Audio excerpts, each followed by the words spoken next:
믿음이 연약한 자를 너희가 받되 그의 의견을 비판하지 말라. 어떤 사람은 모든 것을 먹을 만한 믿음이 있고 믿음이 연약한 자는 채소만 먹느니라.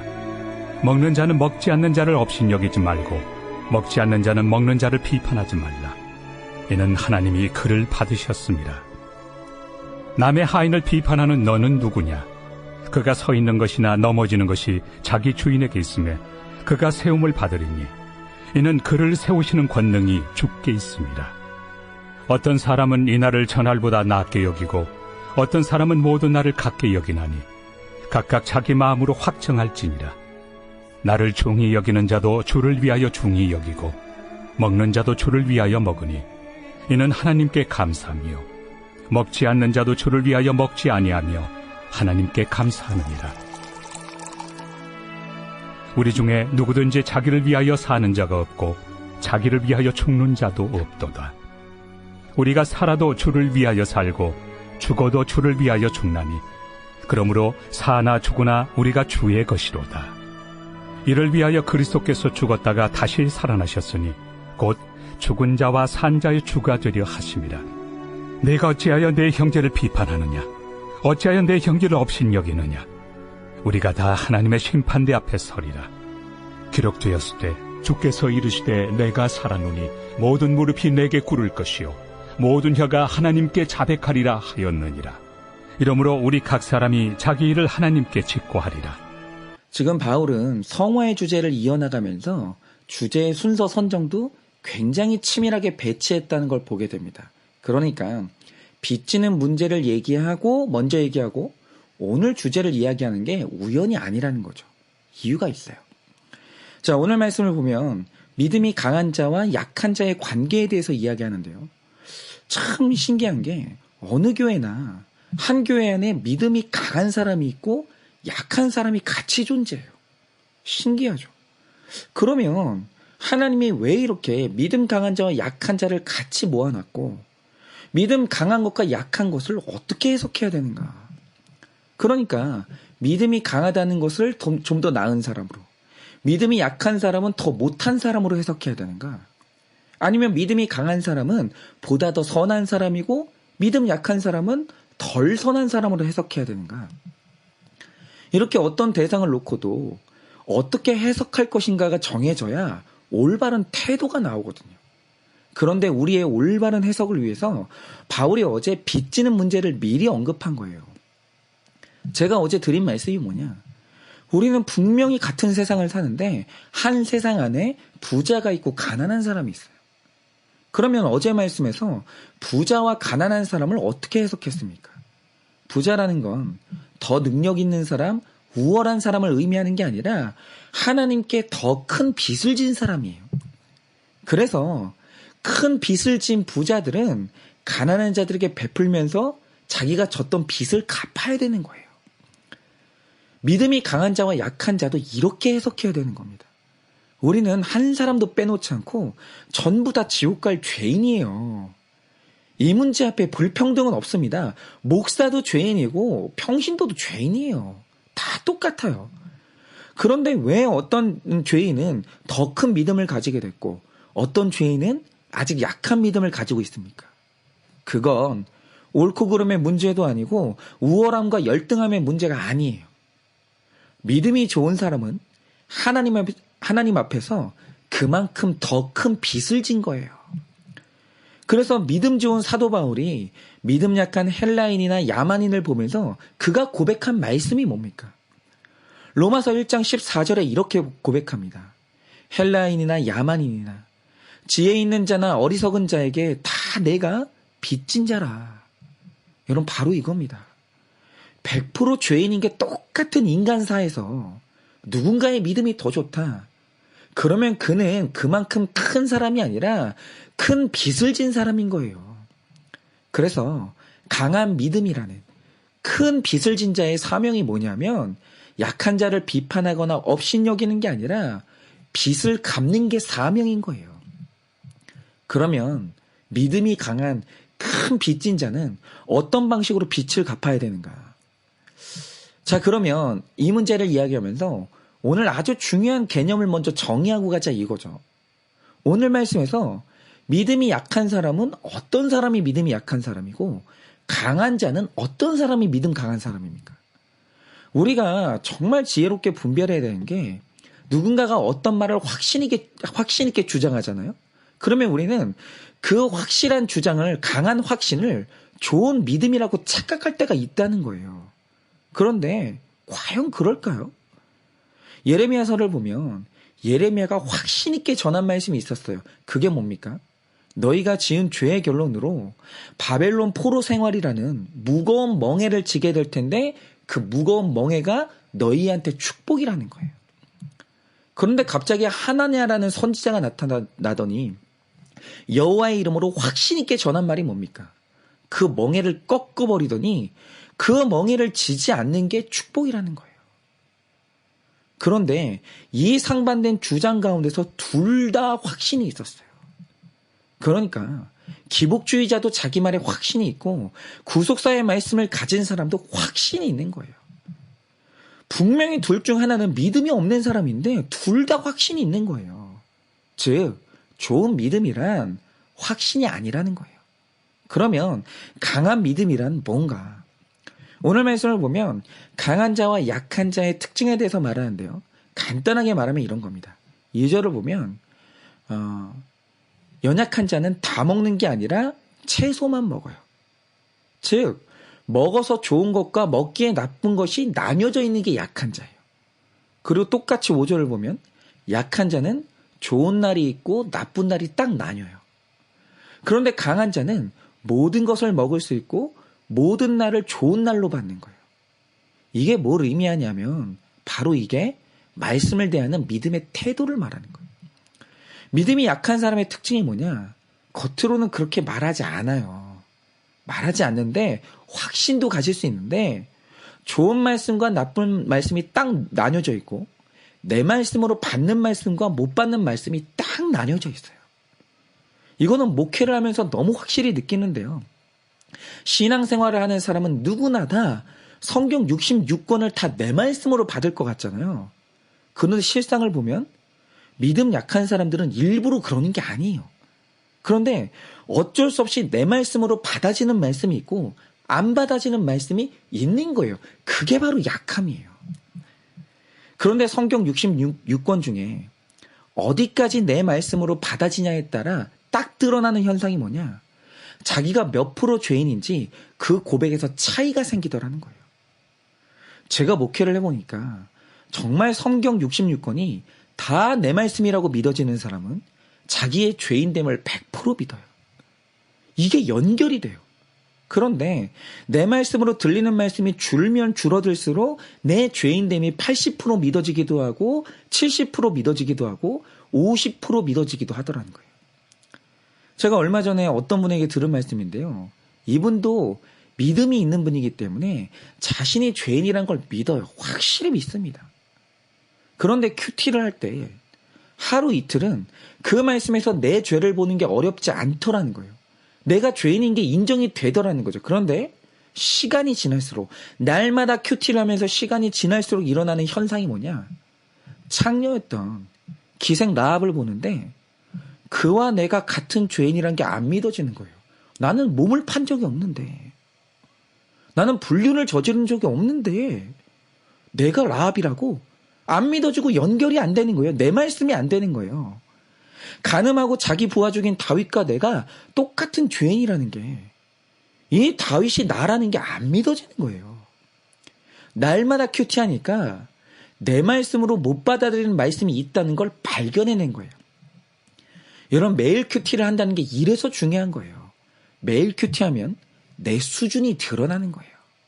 그러니까 질투, 미움, 무지 이런 죄는 내 죄라고 인정이 돼요. 그런데 살인, 간음, 도둑질 이런 죄는 내 죄라고 인정이 안 되는 거예요. 그러니까 이게 채소는 넘어가는데 고기는 안 넘어간다는 말씀의 뜻인 거예요. 그런데 참 이상한 게 뭐냐면 저는 저에게 큐티 알려주신 김양재 목사님이 참 믿음이 강한 분 같거든요. 그런데 그분은 모든 성경의 죄인과 내가 똑같은 죄인이라고 인정하면서 다 내 말씀으로 받아요.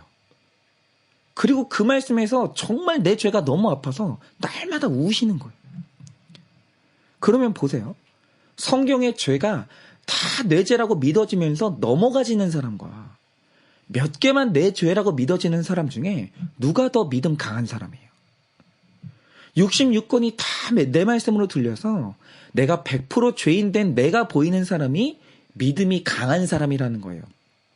오늘 말씀은 그걸 말하는 겁니다. 그런데 내 마음에 드는 한 구절 붙들고 이게 진리라고 확신하는 사람이 누군지 아십니까? 그게 이단이에요. 여러분, 강한 믿음은 강한 확신이 아니에요. 강한 믿음은 말씀을 어디까지 삼킬 수 있냐 이거예요. 여러분, 말씀은 네 말씀 내 말씀이 없고 다 내 말씀이에요. 말씀은 좋은 말씀 나쁜 말씀 없고 다 좋은 말씀이에요. 여러분, 이게 믿어지세요?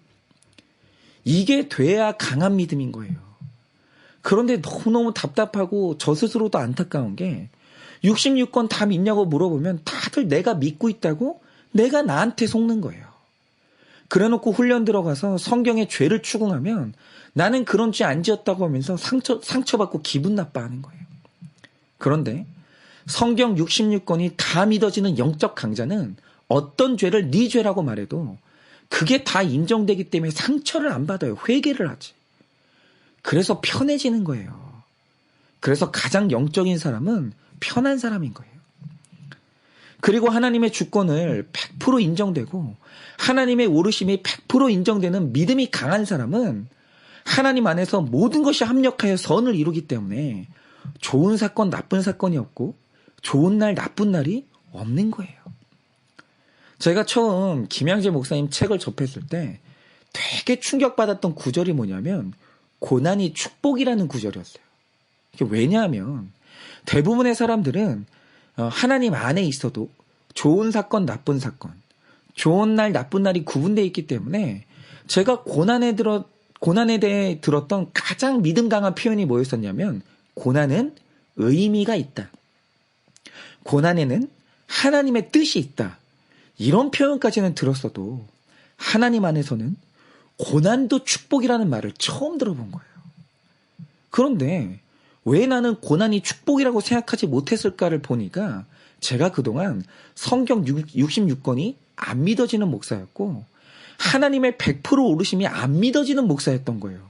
그래서 저도 나쁜 일, 좋은 일, 좋은 날, 나쁜 날 다 구분되어 있었던 거예요.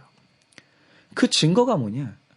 성경에 고난을 축복이라고 말하는 구절이 있습니까? 있어요. 그 유명한 시편 119편 71절을 보면 이렇게 말합니다. 고난당하는 것이 내게 유익이라. 그런데 여기서 유익이라는 말이 히브리어로 토브라는 단어인데 여러분 이 토브가 언제 쓰이는 단어인지 아십니까? 창세기를 보면 하나님이 만물을 창조하시잖아요. 예를 들어서 처음에 세상은 빛의 부재로 인해서 완전히 흑암 가운데 있었어요.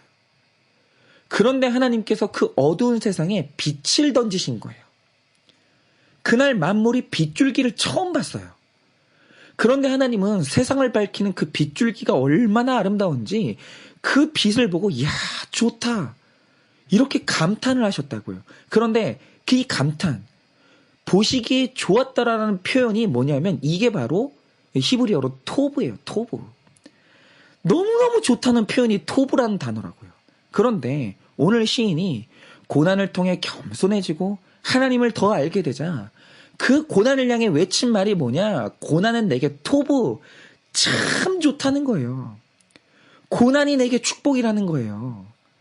여러분 이게 그 시인의 수준이었어요. 하나님 안에서 고난까지 좋은 것으로 해석되는 믿음, 이게 강한 믿음이에요. 그런데 저는 성경을 봐도 그게 안 믿어지니까 고난이 축복이라는 게 안 받아들여지는 거예요. 그 제 머릿속에 못 받은 거죠. 이게 제 수준이었던 거예요. 여러분 바로 이겁니다. 약한 믿음의 사람은 악해서가 아니라 말 그대로 약해서 성경 말씀을 다 좋은 말씀으로 못 받아요. 그리고 내게 일어나는 일을 다 좋은 사건으로 못 받아요.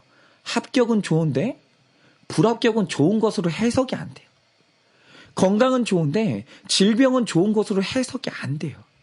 그래서 일어난 일이 뭐냐? 믿음 좋아 보였던 집사님이 자녀가 불합격하면 망심스럽다고 교회를 떠나요. 믿음이 좋아 보였던 장로님이 질병에 걸리면 시험 들어서 교회를 떠나요. 더더군다나 믿음 좋아 보이는 목회자는 죄를 지으면 회개가 안 돼서 평생 비밀로 안고 위선적으로 사는 거예요. 여러분, 그러면 그게 얼마나 괴롭겠어요. 그래서 불합격도 좋은 것으로 해석이 되고, 질병이 구원의 사건으로 해석되고, 죄가 고백되는 믿음 강한 자들이 해야 되는 사명이 뭡니까?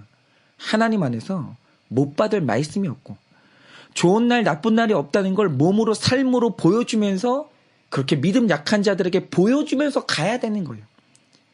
해석해주면서 가야 되는 거예요. 간증하고 믿음을 고백하면서 가야 되는 거예요. 그래서 믿음 약한 자를 양육하는 게 믿음 강한 자의 빚 갚음이고 사명인 거예요. 저에게도 얼마 전에 아주 좋은 회개의 사건이 있었는데요. 5살 난 딸이 저에게는 있습니다.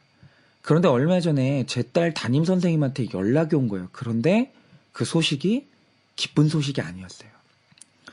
제 딸 담임 선생님이 하시는 말씀이 뭐냐면, 제 딸이 친구들과 대화를 하는데 자꾸 소리를 지르면서 상처를 주고 있다는 거예요.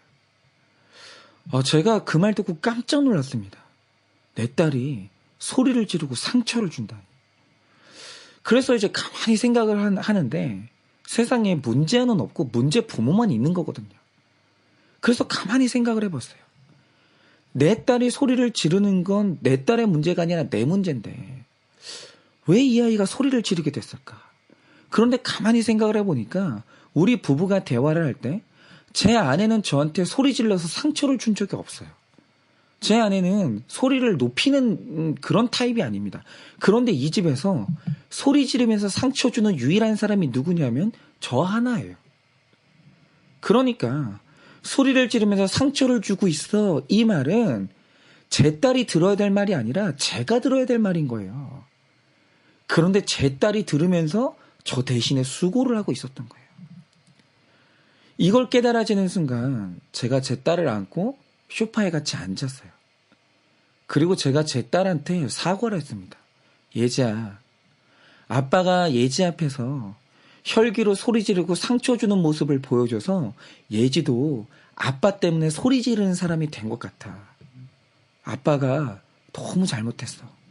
그리고 앞으로는 절대로 소리 지르면서 혈기 내지 않을게. 약속할게. 이렇게 제 딸 앞에서 회개를 했습니다. 여러분, 이렇게 내 구원을 이루시는 하나님 안에서는 듣기 나쁜 소리, 듣기 좋은 소리가 없고 속상한 일, 좋은 일이 따로 없는 거예요. 어떤 사건도 내게 구원 주시는 하나님의 선한 일이고, 어떤 말도 내 구원을 위해 들어야 되는 다 좋은 말인 거예요. 여러분은 어떠십니까? 성경 66권 중에 어디까지 내 말씀으로 믿어주십니까? 여러분은 몇 프로 죄인인가요? 좋은 일, 나쁜 일, 좋은 날, 나쁜 날 없이 다 감사함으로 받고 있으십니까?